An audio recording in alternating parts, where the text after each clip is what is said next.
All right. A couple of professional players here. In the top right, we've got MC playing on a barcode. What are you doing, mate? Just rename your account. You get a free name change each season, you silly Billy.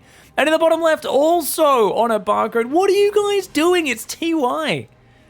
They've just made their clan tag their actual name. So there's literally no point in the barcode. Man, I hate barcodes. Anyways, I'll chuck some graphics down here of their names. I'll stick that over them. So if you're watching on YouTube, you're like, what are you talking about? It says MC versus TY. Yeah, that's post editing right there. That's what that is. This is the $5,000 Chiswick Murloc King tournament run by Killian, Top, and a bunch of other badass people in the Korean community. It is StarCraft 1 versus StarCraft 2. You then flip it. So the other player plays StarCraft 2, the other player plays StarCraft 1 in map 2, and map 3, the decider, is a blind pick. And we've already seen people pick StarCraft 1 a couple of times in that blind pick, which is really cool. Because I thought it would be a lot of StarCraft 2 against StarCraft 2 in the final one, but people are picking those. Wouldn't it be funny if I've misinterpreted the rule and they're like, no, it's blind pick as in it's randomly one player still needs to play StarCraft 1 in every series or something. You're like, oh, really? And to be fair, I feel like it's people just to some extent they are probably giving the fans what they want. But also, we've seen them win. We've seen a lot of the StarCraft 1s actually win, mostly with cheeky all-ins and that sort of thing. But you know, there's been a few others. Now, this is TVP. StarCraft 2 Terran, of course, for TY. StarCraft 1 Protoss for MC. Now, MC Minchel playing StarCraft 1 Protoss. How do you play this matchup? Like, what are we looking at? Well, I mean, Dragoons and Zealots. You just play Gateway Man, right? Well, I don't know. Is that going to scale well enough against Marine Marauder Medevac? I don't know. I think you get good map control as the Protoss early on. But I wonder against, like, Ghosts, you know, being so accessible with EMP spamming all over your army. Widow Mines are kind of a problem. And just the massive Terran bio. Gonna be hard to deal with. Psystorm, you could use Shuttle Psystorm maybe. Maybe Shuttle Storm. Maybe just use Reavers mixed into their force. I also wonder, because it's TY, I mean, TY might just do StarCraft 2 battle cruisers, right? You like it's TY. This guy is such a weirdo in how he plays. He always mixes it up. He's got unique builds. Every Terran watches him to learn. First things first, though, how does he defend the 2-gate goon pressure? That's right, guys. MC is going to send his goons out early. He's already got Singularity Charge here, which is +1 range for the Dragoons attack. Now, that means they have 7 range, which means they outrange a bunker with Marines in it, which is why early on you need to get yourself a Siege Tank to defend. Or, in this case, you could just get a Marauder in a bunker, will also have 7 range. But because there's no Tech Lab on a barracks, I think Siege Tank is going to have to be the answer. That being said, why is he waiting so long? I guess because TY didn't scout. So TY has no idea this is coming. Oh, no. TY doesn't know this is coming. And he's just going to rock up with like 6, 7, 8 Dragoons and just try to kill him, maybe? Dragoon here has to try and deny this SCV. It's a StarCraft 2 SCV. They are weak. Well, knowing there's Dragoons out, it's time to go. MC, you need to go. You can't be waiting too long. Siege Tank's already halfway done. That Siege Tank, once it gets out behind this bunker, can it survive or can the Dragoons just run in and focus down? Remember, Dragoons have 180 total hit points and shields. They do good damage as well. Against armored unit? They do. I think it's armored they get a bonus against. I could be wrong. It's weird because StarCraft 1 has a different tag type system, like large, medium, small. Very different to the StarCraft 2 armored light system, and they've had to kind of roughly port it over to the StarCraft 2 system. So it's not exactly the same as it works in StarCraft 1, but it is pretty similar. Dragoons coming forward. Watch out, watch out. Tank on the high ground. Tank on the high ground. You don't want to lose that bunker, though. And man, big tank shots. And this feels like a bad opening for MC. You've committed to a massive Dragoons. And what have you done? Nothing. You damaged a bunker and you denied an SCV scout. MC, I feel like we need to see him now get to that next step. He's going to go observatory. So he's going to get a few observers out, get the pervies on the map. But Ravens are coming out. Ravens are going to be able to spot the observers. We've already got 2nd and 3rd barracks coming up. A 2nd siege tank building. And I think this is just a very good, solid setup for TY. And MC, I'd like to see him like explode into 3rd and 4th base. But he's actually playing very 2-base heavy. Interesting. I mean, MC was never really a big macro player, right? He was a timing attack player. Always a timing attack player. He's got Dragoons around his bases ready for like Widow Mine drops or anything. But TY is actually not bothering to harass. He's just playing a very front-on style, double Raven. And with Interference Matrix upgraded on that, he can lock down shuttles. He can lock down Dragoons, though that would be a low-effort target. Probably the Shuttle and the Reaver. Stop them from doing anything for 9 seconds would be massive. So I think the double Raven Interference Matrix could really ruin a lot of MC's plans, depending on what he goes for. And yeah, he's going to go for the Robo Support Bay. Citadel of Adun as well. So he's going to go for you know, Zealot legs, essentially. The speed upgrade for the Zealots. He'll go for some Reavers, but no third base despite having map control. And I think that's probably a mistake for MC. We'll see how the fighting actually unravels, of course. I could be wrong. Wait, why is there a Liberator building, guys? That is bizarre. I guess he just wants to go harass. Oh, Observer comes in. TY a little slow to respond there. Pulls the Ravens back. Interesting. I think MC knows what he's up against, though. I'd like to see a Templar Archive so he can feedback. Oh, wait. You need a Dark Archon to feedback in this game. Oh, man. The only way to counter the Ravens and stuff is to get Dark Archons? Oh, that just occurred to me. That's so weird. He might. I mean, he's going Templar Archives. He could go... Because High Templar in this game have Storm, Morph Archon. Do they not have a third ability in this game, guys? I'm trying to remember. Is there some ability they have, or is it just Storm and Archon? I'm having a mental blank right now. Oh, Hallucination. That's it. Thank you, chat. Thank you. I'm like, wait. I'm like, there's something I'm forgetting here. Yeah, Hallucination is a High Templar ability in this game. Ooh, Dragoons getting himself a Marine. Nice. Nice map control so far. Stim is done, though. You be careful. He might, yeah, TY might just be like, lol, let's just stim on these. Still playing very 2-base heavy. High Templar building. No Psystorm just yet, though, as MC's very gassed up. He's thinking about a third base, but right now, big push coming. No way of dealing with this in terms of like Dark Templar or anything like that. There is a Reaver shuttle. Watch out for the Matrix. Watch out for the Matrix. Matrix on the shuttle could be a huge problem. If the Reaver is not able to get picked up, it is one of the slowest units in the game. It moves like a demented slug that has just ingested a whole lot of beer and wants to have a nap. That is the way. If you tell the Reaver to get across the map as fast as possible, that's what it tries to cosplay as. It is an awkward unit. Artosis on the left side here as the double drop comes into the main. Double drop going into the main base. You have to be careful right now. Oh no, he's going to lose Storm. Templar Archives is going to go down. Reaver does take out a bunch of those units. Shuttle does get shut down. But Templar Archives is gone. He's going to need to rebuild that. Still, 2 Reavers and a Shuttle are on the map. And behind this, do we have a third command center? Third command center is finished. TY, he's still got that army on the front. Dragoons are here. There's no splash damage for the Protoss. The Bio's not really stutter stepping, though. The Zealots, with the speed upgrade, are pretty damn good. These are StarCraft 1 Zealots. They've got pretty good stats. And they do a lot of damage, but the Reaver's getting Interference Matrix. Even with 1 or 2 Scarab shots going off, wasn't enough to really get through it. The Bio coming forward. The Dragoons are getting overwhelmed. The Raven Bio tank push, very hard to deal with. Zealots coming out, but oh, the Stim Bio is a bit too much firepower. Tank's going to siege up forward. No, doesn't even bother with it. He's just going after the Dragoons. Oh, big Scarab. Big Scarab to the face there. Oh, got to be careful, man. The Scarabs don't quite have the splash of a Disruptor shot, but they shoot fast and they blow up on your face. They don't need to wait like the Disruptor shot, man. If you could have Reavers and Disruptors covering each other, it would be so hard for Terran to deal with. 2,000 units lost resource advantage. That's massive. I mean, that just tells you the trading is ridiculously far in the favor of TY. And with the tank outside the base as well, that Reaver goes down. The shuttles can't do anything. Dragoons ain't going to be able to hang on.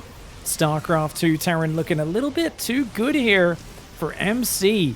I do think if MC got up an earlier third base, maybe could have overwhelmed that. But losing Storm was brutal, man. GG, well played. All right, guys. MC in the top left side. Now he gets to play StarCraft 2 Protoss. He's like, you get to play the antiquated units, TY. You use the silly StarCraft 1 pieces. Now, to be fair, they were both StarCraft 1 pros in the past, and TY has gone back to being actively competing in StarCraft 1. Whereas MC, he was not the greatest StarCraft 1 pro. He was okay, but I don't think he's really paid much attention to StarCraft 1 since StarCraft 2 came out. You know, became one of the best StarCraft 2 players for quite a few years. He was the highest winning player for a long time, up to like $600,000-$700,000 or something like that. It took a long time for someone to overtake him. Well past the point where he was a top player, but he was still just like rocking up to tournaments, picking up easy money wherever he could. And yeah, he's a very good player. He went on to kick, I think he coached a LoL team. And you know, he's had a good esports career. but I don't think he's as comfortable with StarCraft 1 these days as TY, who is definitely a player who's you know, all over that StarCraft 1 remastered grind. Remember, if we get to game 3, it is a blind pick to see what races both players are picking and what games. Here we go, Marine. Marine coming in. Can we get the probe? Get the probe. Get him. Get out of my base. Get out of here, boy. Second command center's on the way. We do have a single vulture out, guys. You want to run across the map with the vulture. Run straight into their base. And this just forces your opponent to stay at home. Or you can... Oh, bad micro. TY, what are we doing, bro? You should not be taking 2 zealot hits from a probe, mate. He's trying so desperately to stop the scout. Okay. Dude, did they slow down the vulture? I guess this is just when it doesn't have the movement speed upgrade. That's it. I forget sometimes, guys. The movement speed upgrade is plus 50% movement speed. He's going to research spider mines first. So before it gets the movement speed boost, it is just so much slower. Movement speed upgrades in StarCraft 1 are insane. They are massive boosts, right? There are these huge power spikes for the upgrades. That's kind of how old RTS games used to do it. Modern RTSs, I think, are very heavily moving away from strong upgrade timings. I don't know, man. I don't mind it for a few games, but I really hope like the next big RTS after the few that are being made at the moment that don't really have many upgrades in them, it goes deep. I love looking at like StarCraft 1, AoE 2 and going, there are 300 weird upgrades in this game. Like there are so many weird niche upgrades and stuff. And there's also ones that are just such powerful spikes. I don't know. I love having all those different layers of power spikes in there that you can lean into or skip if you think you can get away with it. Here we go, guys. Twilight Council's there. Robo's coming out with a Prism. So what is this build? It's 2-gate Prism Twilight into a 3rd and 4th gateway? Are you doing a charge lot timing? What is this? MC? He's doing a Zealot. He's doing the Platinum League special, guys. It's the Platinum League special. This build has an unparalleled win rate in Platinum League. He's overprobed a little bit for it. But yeah, it's hard to stop, man. Oh, the Vulture sees the Prism. This is big for TY. This is so hard to stop, man. Yeah, you need to put spider mines like in your own base. It's just then you might kill your own SCVs. And he's gone 3 command center. Oh no, TY is playing so greedy. Dude, he needs like bunkers and marine production right now because charge zealots are such a big problem.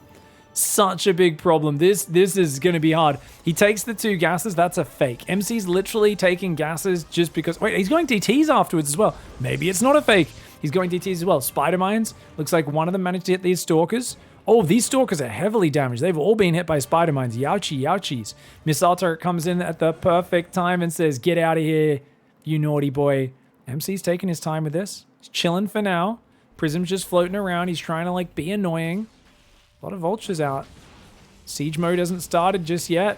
Spider mines coming forward. TY. Oh no, TY doesn't realize how all in this is. Okay, spider mines. Some of them will be able to burrow, but they're not really able to fire. Oh, the stalkers get wrecked. MC's micro. Not what it used to be. He also doesn't have charge. He's hitting pre-charge.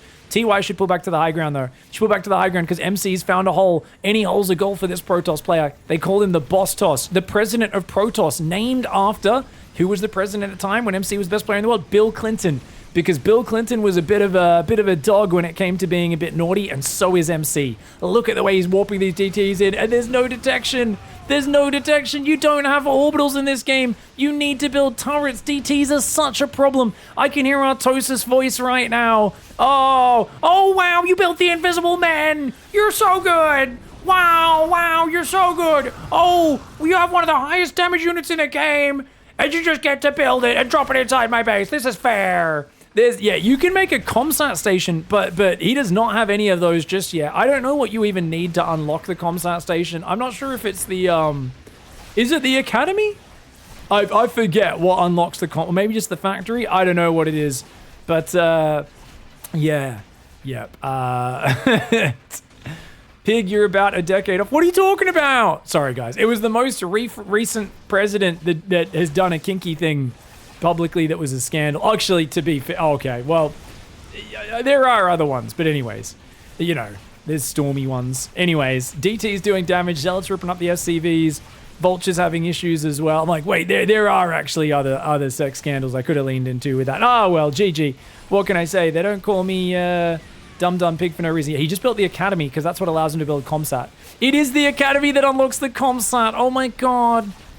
It's so hard. Like, because you're playing mech. So why would you want an academy? Now, that's actually, in my opinion, just a bad setup in the game. Like the fact that you need an academy to get a Comsat, you're like, oh, really? You just don't want me to play mech? Like, why do I need an academy to get detection? You know, it's such a... Because it's a tech structure you only really want when you're playing bio otherwise. Comsat gets sniped by the DTs in the main. Scan goes down. But, dude, MC is all over it. MC is just having fun right now. MC is having fun right now. StarCraft 1 Terran has some of the most overpowered tanks, vultures, and different units in any RTS ever made, combined with one of the most fragile opening 10 minutes of any faction in any real-time strategy I have ever seen. I've tried to play StarCraft 1 Terran a few times, and I have immediately, like, understood Artosis on a deep level. I've been like, I know why he's so angry now. And I look at Tasteless and how chill that guy is, and I'm like, yeah, he played Protoss. I look at Zerg players, I'm like, yeah, they were having a good time. And I look at StarCraft 1 Terran and how fragile it is, and I'm like, nah, dog, that ain't for me. TY, he loves StarCraft 1 Terran, but even he could not stop MC's cheeky moves. He was doing really well. He just did not expect the DTs behind the charge lot drop. Really well played, gets caught off, and that will be a GG. Very well played. TY was playing a bit greedy with the super fast third command center, to be fair. Nice play from MC. All right. The blind pick is in, and MC is playing StarCraft 1 Protoss, and TY is playing StarCraft 2 Terran. Now, this is a weird thing, because every game has been StarCraft 1 versus StarCraft 2, guys. We haven't seen any SC2 versus SC2. Am I misunderstanding the rules for this tournament? It said it's blind pick in the final game. But it feels like we're always having one StarCraft 1 versus one StarCraft 2, even in the blind pick final match. Whereas the previous ones, it's forced. One player SC1, the other SC2. So I'm really curious if this is just the luck of the draw. Then again, I am picking the series that Top told me was really fun to cast. It's like, this was a good series, this one too. You should cast these ones. Check out these ones. So maybe I'm just missing the boring ones where it's like that. Yeah. Chat's telling me blind pick is like who gets to play SC1. Are you just guessing? I think chat's just guessing on this one. Anyways, I'll check in with Top after this cast and let you guys know. Because otherwise it's like, who does that blind pick? What is it, toss of a coin? I don't know, man. All right, so Gate Core coming up here for MC. What's MC going to do, man? What do you do against TY here with the StarCraft 1 pieces? I'm surprised because I felt like MC looked way more confident with StarCraft 2 than StarCraft 1. So this is not what I expected. I really thought he'd just kind of go for the throat.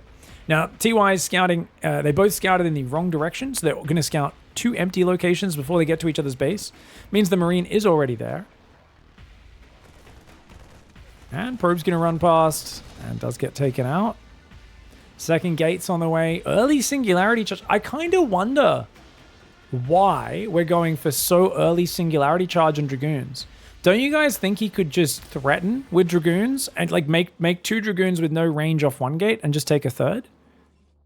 Am I crazy for saying that? Like, am I insane? By the way, I love that the Dragoon has this little like eyeball on top of it. I want to watch that when it starts shooting. I want to watch the little eyeball open because that is basically what the original Dragoon did, right? Has like this little eyeball thing that opens and shoots bloody plasma at its opponent. Let's see. We're about to find out. There we go. Okay, yeah. See, it just opens, and then it's just like bloop, bloop. Would you like some energy?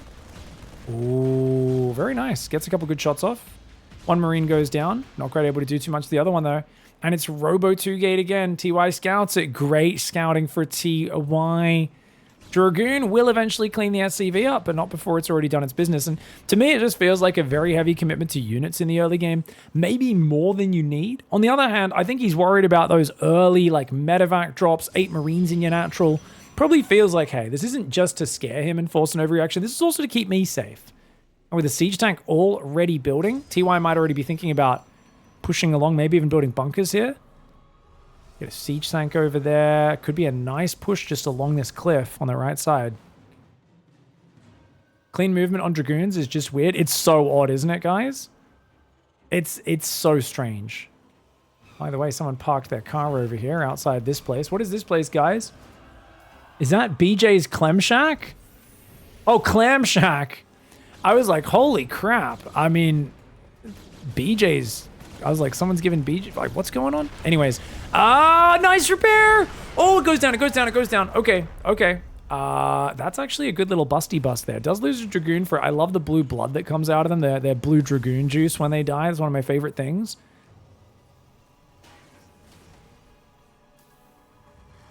Clam Shack. I mean, BJ's Clam Shack ain't much better. Yeah, I mean, who knows, guys? Maybe Retro, it's not legal to have those sort of establishments. They have to have like a sort of cover name, you know? Oh, he's gonna go for the tank. He's gonna go for the tank. Oh, he's gonna lose 2 Dragoons. Does he lose a third one? Yeah, no, just 2. 2 Dragoons for a tank and a few Marines and SCV pool I think is okay. But oh, third one does get blasted there. You can see that Dragoons are just dripping out on the ground.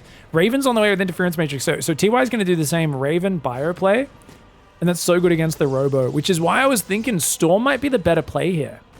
Like if you play Storm Shuttle, I don't know how Shuttle Storm drops work in StarCraft 1, if they're as smooth as StarCraft 2, but StarCraft 2, they're very smooth. Auto turret harass, nice way to get some damage done. He's going to get himself 2 probes, not bad. Might get a third, yeah, he'll get a third. That's going to pop out of the gas and it goes down as well. Dragoon's still attacking the front though. Dude, where's another tank? No extra tank right now. Remember, the Dragoons just outrange this bunker. So they're just putting out the hurt, forcing those SCVs to mass repair. Lots of resources getting drained there. Takes 25% of the original hit points. The main damage is the units not mining, to be fair. That's actually the bigger damage. Raven's going to come in for an auto turret in the main base. Looks like it has been blocked, though. Yeah, there we go. Throws it up behind the minerals. Auto turret in the main base. 1, 2, and looks like he'll probably get a third, maybe even a fourth. Yeah, he gets a third one there as well. Great damage for the Raven on the counter attack. There's a pylon on the north watching for drops that could come through. Stim's on the way now. Siege tanks are sieged up, which means the Dragoons have to back away. And at the end of all this pressure, you can see MC is behind. I think the fear of the Dragoon 7 range, the need to get a tank and bunkers, I think you could really play around this as MC, force a big overreaction, and be greedier into a third. But because he's so 2-base focused, and he's so Reaver focused. Reaver plus 2-base, both really weak to Interference Matrix. Now, to be fair, Shuttle Storm's also going to be bad against Interference Matrix. Essentially, the lack of feedback makes the StarCraft 2 Raven overpowered, right? I think that's a fair assessment, right? In this matchup, because you don't have feedback, and the Raven can basically Interference Matrix all your high-power units, it's a big problem. Like here, if he doesn't pick up right now, he's going to get Interference Matrix. He can't leave. Okay, just get out. You see the Raven? Get out, MC. Do not screw around. Fly home right now. Otherwise, you're not leaving. Ooh, he gets back up. TY being very patient, maybe too patient, letting him out of there. 13 SCVs going down in total. This is very good damage. That was a really successful raid. MC has been spamming 2-base shuttle pretty much every game of this mod I've seen. I think he needs to add a little bit of variety to his play. As successful as that wave was, that slows TY down. It gives him room to breathe. But for how long? You don't really want to make Dark Archons this early either. Even though, dude, to be fair, getting the stun would be good. Maybe you just go Maelstrom. If you can get like 1 Maelstrom on the bio, you can just win with basically Dark Archon and Gateway units. Yeah, Dark Archon might actually be a winning play. Maelstrom starts. He's starting Maelstrom. He's doing it. He's doing it. He's going to go Maelstrom. Oh, this is sick. Okay, that excites me. Oh, watch out. No. The Ravens, just Interference Matrix, the Robo Bay. You just don't have any firepower. Dragoons don't do enough damage. They shoot real slow, guys. He's going to try and micro the back. Another Reaver's coming down. He needs the other Reaver to help out. These other Reavers will come in from behind with a Dragoon flank. That's going to kill the tanks. The Marines just got wrecked on the front. Dude, TY, he thought he can't caught MC with his pants down. He steps into the bloody Thunderbox and finds himself knee deep in Protoss, just absolute waste.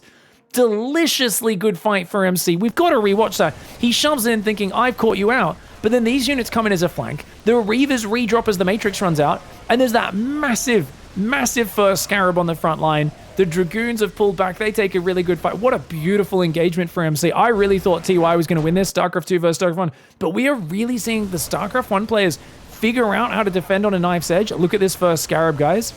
He literally just built it and boom, boom. Welcome to Boomtown, mother trucker. Oh, damn. Oh, damn. TY insta GG's after losing that army. Very well played. MC gets a surprise 2-1.